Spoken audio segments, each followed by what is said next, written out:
This is the Everyday AI Show, the everyday podcast where we simplify AI and bring its power to your fingertips. Listen daily for practical advice to boost your career, business, and everyday life. It's getting to the point where a lot of people are using AI for everything, helping them think and plan, helping them strategize, and really in their personal and professional lives. I think AI has gotten to the point now where people maybe become overly reliant on it. And yeah, you might say that's an okay thing because, today's large language models are very capable and actually very smart. But have you thought about what comes out of these models and where it's actually originating from? Right? I've talked about probably dozens of times on this show. Large language models are not perfect. In fact, they're often very bad because they can reflect bad parts of society, sexism, racism, and really just mirroring some of the worst that there is on the internet. So if we as a society are just blindly copying and pasting anything that comes out of a large language model, whose story are we not telling? And who might be getting written out of the AI future? I don't have the answers, but our guest today is a lot more experienced in this area than me, and I'm excited to talk about it. All right, let's get into it. If you're new here, welcome. My name's Jordan. This is Everyday AI. This is your daily live stream podcast and free daily newsletter helping everyday business leaders like you and me not just keep up with everything that's happening in the world of AI because it is nonstop, but how we can make sense of it, right? Extract insights that matter and grow our companies and our career. So if that's what you're trying to do, awesome. Starts here with the unedited, unscripted live stream podcast. But if you want to take it to the next level, make sure you go to our website at youreverydayai.com. There, we're going to be recapping the highlights from today's show, as well as all of the other AI news that you need to know. Enough of me chit-chatting. I'm excited to talk to today's guest. So live stream audience, if you could, please help me welcome to the show, Bridget Todd, who is the podcast host at the Mozilla Foundation. Bridget, thank you so much for joining the Everyday AI Show. Thank you so much for having me. I am so excited to be here. All right. Yeah, me as well. All right. Tell everyone a little bit about your background because you do a lot on the tech scene, on the podcasting scene. So yeah, tell everyone a little bit about your background. Yeah, so I am the host of a couple of different podcasts about the intersection of technology and identity. One is one that I make with the Mozilla Foundation called IRL. It really is an examination of who has the power in AI, who is using AI and technology to interrogate power. I also host iHeartRadio's tech and culture podcast called There Are No Girls on the Internet, kind of about the same thing, but from a little bit different approach, all about the intersection of identity, social media, technology, and how it shows up in all of our lives. All right. And yeah, if you are a podcast fan listening, well, you probably are because you're listening to us talk. Make sure to go check out Bridget's shows. They're great. So maybe let's just start at the end here, Bridget. And I know this is maybe one of those episodes where there's no right and wrong answers, right? We might get into more philosophical discussions here. But ultimately, right now, who is getting written out of the AI future? Oh, my biggest concern is that it's really people who are traditionally marginalized in all conversations about technology, right? One of the kind of foundational ways that I think about this is obviously identity. So racialized folks, people of color, women, but it's also queer folks, trans folks. It's also older folks, youth, working class people. I really want to make sure that all of us, everybody is able to be included in these conversations that are so impactful to all of our lives. And so the same way that these people are often pushed to the sidelines in conversation about technology more broadly, the same thing is happening in AI. We're not being reflected as meaningfully as we should be. And so what does that ultimately lead to, right? In reality, right? And I kind of touched on that in the opening of today's show, right? And I do think now more than ever, people are using AI everywhere. Are there dangers maybe to using AI a little bit too much, specifically, for some of those reasons, because, not all large language models are going to be maybe properly reflecting the goods in society? Yeah, I love this question. It's something that comes up a lot on the podcast that I make. It's very easy to talk about things like AI as this sort of all-knowing computer brain that knows everything. It's all-powerful, all-seeing. But the reality is that AI is built and trained and designed by all of us humans, right? And so all of the blind spots and foibles and biases that we already know humans have and can reflect. I don't think I'm telling anybody listening what they don't already know. That the danger is that those same pitfalls are just reflected back at us through this powerful technology via AI. And so I think it really has to be a conversation of like understanding and then also interrogating what that actually means with humanity. If the same biases that we all walk around with every day are just being reflected back at us using this technology, it really behooves us to think about like, how are we going to use this technology? How is that reality going to shape what role we allow it to play in our everyday work lives? Mm. And this one might be a loaded question as well, because we get into things like training data and reinforcement learning with human feedback and some of the more technical sides of AI. But who's maybe ultimately the person or entity or company responsible, right? Is it people who are making decisions on training data for large language models? Is it the companies, right, who are training these models? Is it the companies and the teams who are using them, right? Who ultimately might have to play a more pivotal role in order to, have outputs ultimately that are more reflective? Oh, what a good question. I mean, it's kind of a good, bad thing, right? Like, I would say all of us, everyone, everybody that you just named, every entity, every company that you're thinking of, I think bears some responsibility here. But that's also kind of a good thing because there's a lot of people who can have a hand in being the solution as part of that, right? Like, I really think that, I don't have a direct line to Sam Altman or anybody at ChatGPT or OpenAI, but I know that I can listen to folks who are sort of changing the conversation around AI and amplify those folks as leaders in my own mind. And so I think it really can start with all of us making a sort of individual choice to kind of think differently when we think about AI and the conversation that we have about it, right? Think differently about who it is that we think of as experts and leaders in these conversations. I think it can really, it sounds kind of duh and basic, but I think starting there can be a really good way to just like start that conversation and start that change. Yeah, I think you bring up a good point, right? There's no, one party or, one, piece in this that's maybe more responsible than others. But, I'm wondering today, right? Because, improving training data, or changing how frontier labs maybe make models is probably a much bigger and longer process than we might think. But in terms of what we use, right? Because maybe 2, 3 years ago, right, when ChatGPT first came out, I don't think companies, right, were just blindly copying and pasting things. But now we have this whole problem with AI slop, right? Everyone's trying to, create content at scale and barely touching it. Maybe what are some of the dangers in that, right? And companies maybe being too hands off and just using whatever the model spits out. Yeah, I mean, I think it really comes back to the idea that you and I were talking about off mic, where I think the internet and technology have got to become a less hostile space for people who are traditionally marginalized, right? If everybody cannot show up equally to make their voices heard online, we're already limiting the conversation that LLMs are going to be spitting back at us when it comes to those folks, right? And so I really do think that we have to, it doesn't just start with AI companies. It really does start with what are the conditions that are allowing people to show up or not show up in technology and online, and how is that reflecting this sort of warped and biased view of marginalized people in AI? Hmm. Is there an answer to that right now? Or are there like so many answers? Like, what are some of those, conditions maybe for, myself and, others in our audience that maybe just don't know some of those obstacles and roadblocks?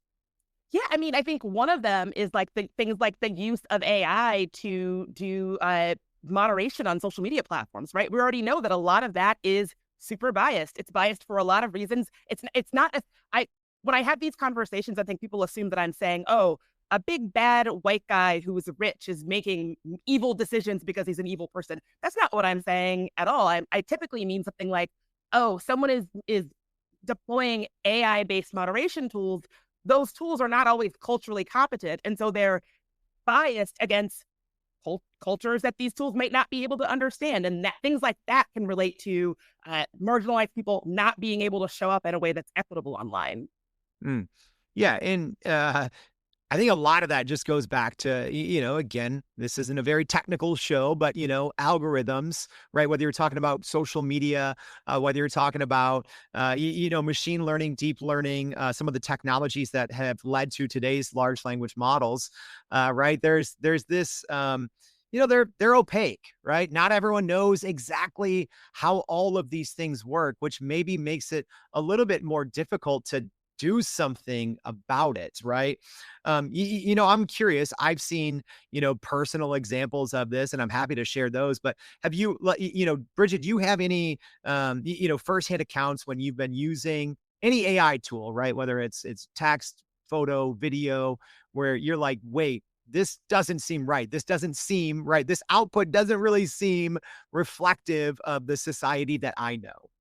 Oh my gosh. I mean, I have a good example. This might sound like kind of a weird example, but when Canva was rolling out their AI tools, there was a whole thing where you were unable to ask it to generate Black women with Black natural hairstyles because for whatever reason, those hairstyles like the one I'm wearing right now, were deemed like inappropriate by their tool. And so, I think sometimes it's these situations where I don't think that I don't think the reason those kind of things happen are because somebody is trying to do something bad or nefarious, but it's just one of those things where somebody who is culturally competent is not the reason why that decision got made, right? And so that kind of decision, it might seem small, but it leads to Black women like myself being left out of the conversation when it comes to AI. If I can't go onto Canva and say, generate an image of a Black woman with Bantu knots natural hairstyle because it triggers whatever they think is like against their community guidelines, I don't exist as it pertains to Canva's AI. And so there are all these very little ways that I think that marginalized people are just being left out and unseen that I think reflect the larger hostility and bias that is sometimes present in our technology landscape more broadly. Mm.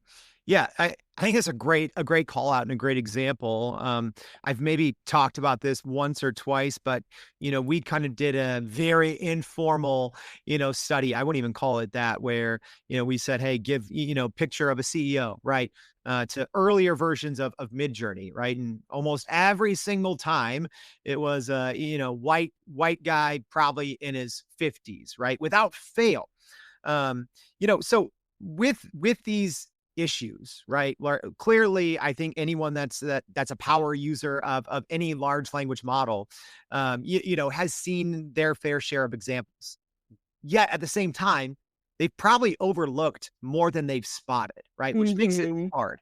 So, there's always this ongoing conversation about the importance of human in the loop, right? And how, as, large language models become more agentic and, multi-agentic orchestration and all these things, when agents are working with other agents, like what role does the human play in all of this? And how should business leaders be, maybe in a reasonable and responsible way, how should they be auditing what these models spit out? Oh my gosh, what a good question.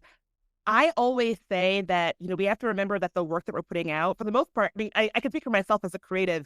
I am a human that makes work for other humans. I use tools like AI as tools to help me produce that work, but ultimately remembering that there needs to be humans in the equation at the end of the day for this, like, that's why I'm doing this. And so the future that you just laid out, where it's, AI agents communicating with other AI agents, to me, that's really scary because that really, I think, leaves out the humanity and the humanness that I think should be at the center of why we do any of this. And so, yeah, I would say it really comes back to making sure that we are remembering that this work, the reason why we're doing this work, is at the end of the day about humans and our humanity.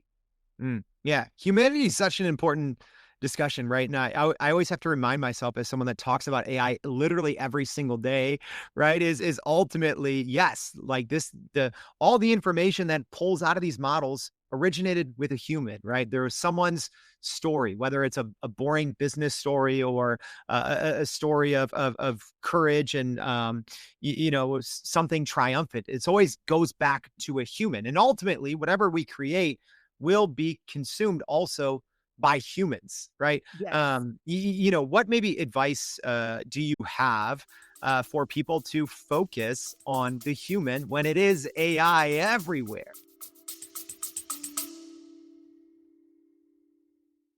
Are you still running in circles trying to figure out how to actually grow your business with AI? Maybe your company has been tinkering with large language models for a year or more, but can't really get traction to find ROI on Gen AI. Hey, this is Jordan Wilson, host of this very podcast. Companies like Adobe, Microsoft, and NVIDIA have partnered with us because they trust our expertise in educating the masses around generative AI to get ahead. And some of the most innovative companies in the country hire us to help with their AI strategy and to train hundreds of their employees on how to use Gen AI.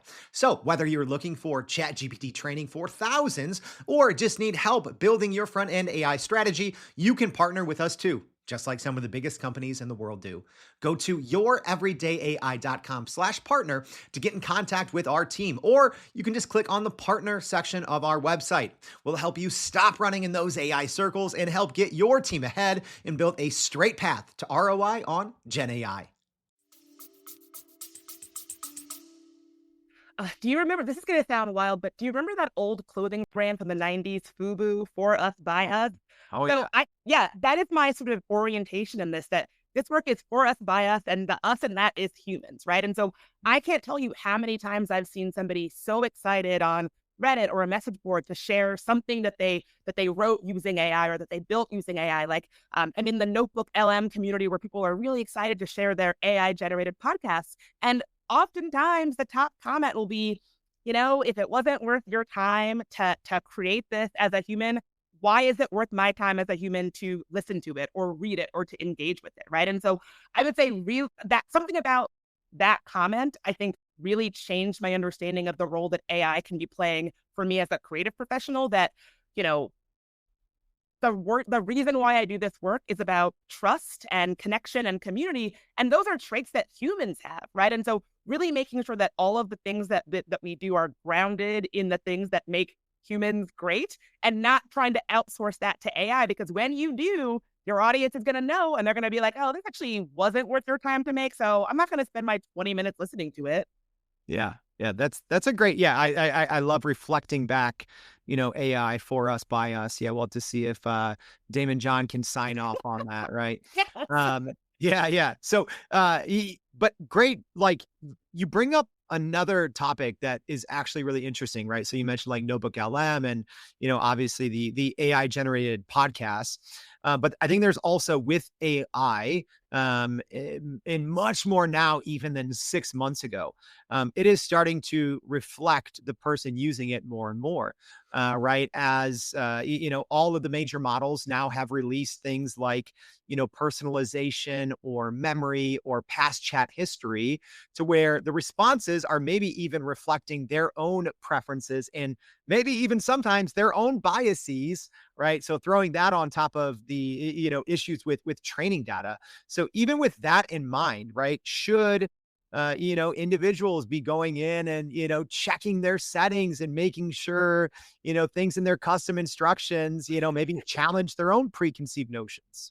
Yes. I actually had an issue with this myself because, I will use ChatGPT to help me write captions and descriptions and metadata for my podcast. And I caught myself, with whatever ChatGPT spits back out at me, being like, "Oh, this is so good. This is phenomenal. I don't even need to edit this." Then I come to realize, I think it's good because it's just mimicking how I sound. It's not actually challenging me or giving me anything to actually think about. And I'm just the myth of the person that's falling in love with the mirror or the reflection. That's what I'm doing. And that's not good writing, right? That's not good creative work. Good creative work is challenging. And I guess I just as someone who talks about AI and creativity a lot, I was surprised how quickly I kind of fell in love with the sound of my own writing being the sound of my own voice being reflected back at me.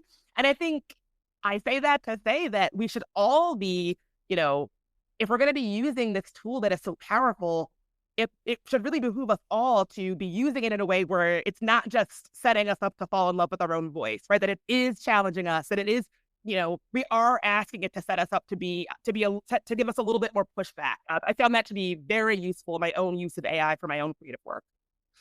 Yeah, I think that's a good call out, right? And yeah, being careful not to fall in love with the the AI in the mirror, so to speak. It I think it also, Bridget, ties a little bit back to how social media algorithms over the years, have now just kind of done the same thing, right? But more getting very deeply ingrained, especially on social media, with just being an echo chamber, right? And everything maybe you see is only getting you deeper and deeper in whatever belief that you have, whether that's for a good reason or a bad reason. Unfortunately, I think a lot of times it's the latter.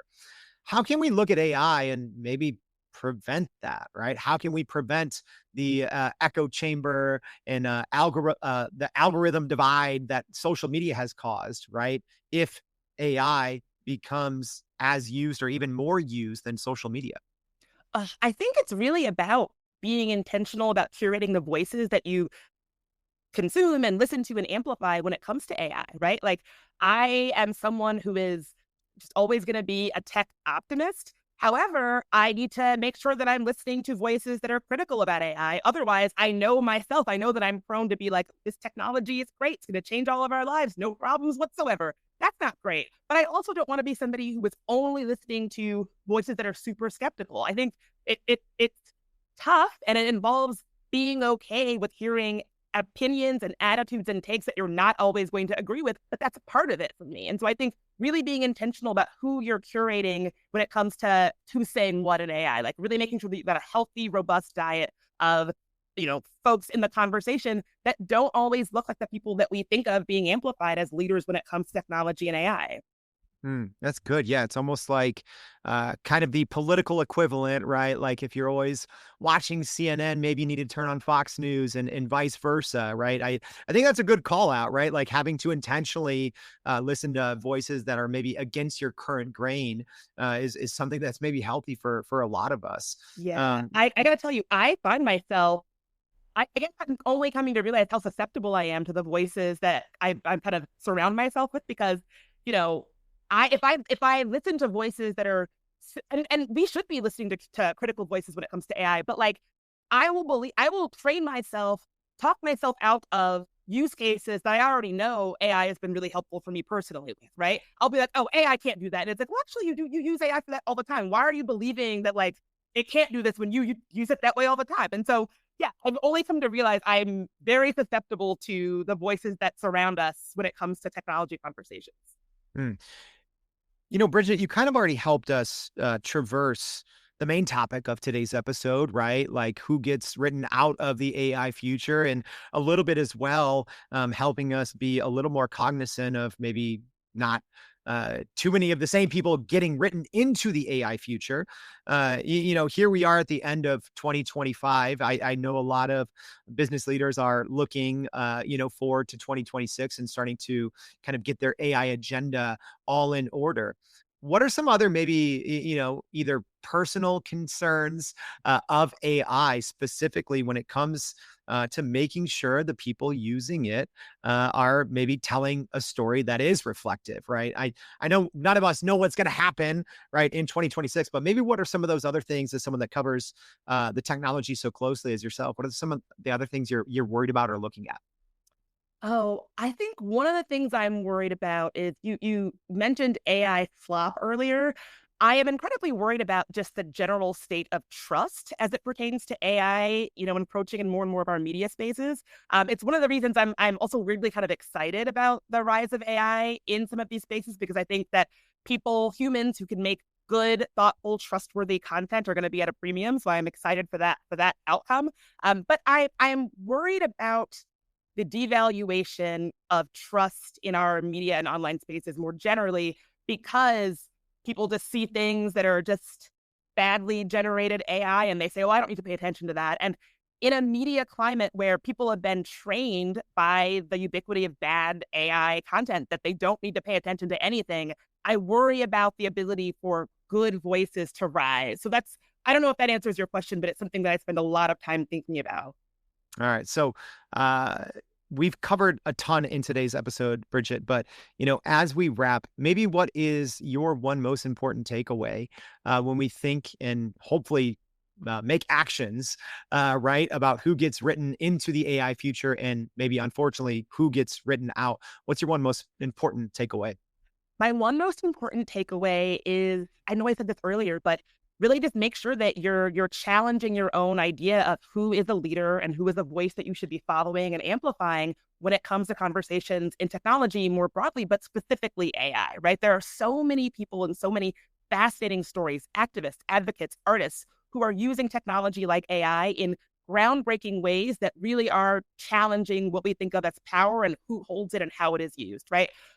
I just left Barcelona for Mozilla's MozFest, and we had a live conversation with Barcelona-based activists who are using AI to do inverse surveillance of the government and people in power. And so often we're thinking about AI-based surveillance as the government surveilling all of us little people, and they're inverting that and flipping it on its head and saying, no, what if we use technology and AI to watch the watchers, right? And so I would say really challenging what we think about when it comes to who is a leader in technology and AI and how they are using that technology to really shake things up and change the conversation. It's a great way to end today's conversation. Yeah, inverse AI. Love to see it. Bridget, thank you so much for your time and joining the Everyday AI Show. We really appreciate it. Thanks so much for having me. This has been great. All right. And if you miss anything, y'all, don't worry. It's all going to be in today's newsletter. So if you haven't already, please make sure to go to youreverydayai.com. We're going to be recapping today's conversation there and a whole lot more. Thank you for tuning in. Hope to see you back tomorrow and every day for more Everyday AI. Thanks, y'all. And that's a wrap for today's edition of Everyday AI. Thanks for joining us. If you enjoyed this episode, please subscribe and leave us a rating. It helps keep us going. For a little more AI magic, visit youreverydayai.com and sign up to our daily newsletter so you don't get left behind. Go break some barriers, and we'll see you next time.